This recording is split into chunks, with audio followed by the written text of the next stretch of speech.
Lucas 21:25-28.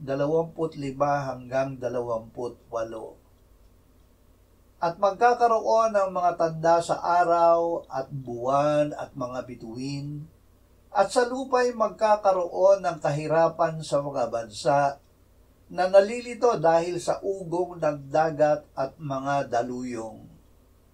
Ang mga tao ay manlulupaypay dahil sa takot at mangangamba sa mga bagay na darating sa daigdig, sapagkat ang mga kapangyarihan sa mga langit ay mayayanig.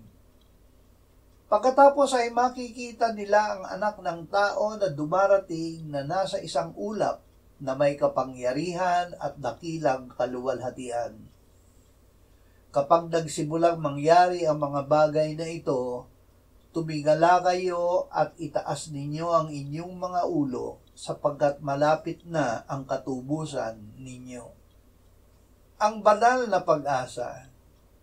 Ang iniligtas, inaring matuwid at pinababanal ng Diyos ay may banal na pag-asa o blessed hope na hinihintay ang pagpapakita ng kaluwalhatian ng ating dakilang Diyos at tagapagligtas na si Jesucristo. Ibinigay niya ang kanyang sarili para sa atin upang tayo ay matubos niya sa lahat ng kasamaan at pakalinisin para sa kanyang sarili ang sambayan ng pag-aari niya na masigasig sa mabubuting gawa. May mga kahirapan, kaguluhan at kapighati ang mangyayari bago magbalik ang Panginoon.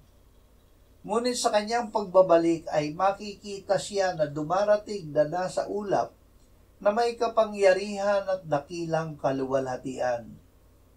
Ang mga inaring matuwid at pinaging banal ay makakapiling ng Diyos magpakailanman.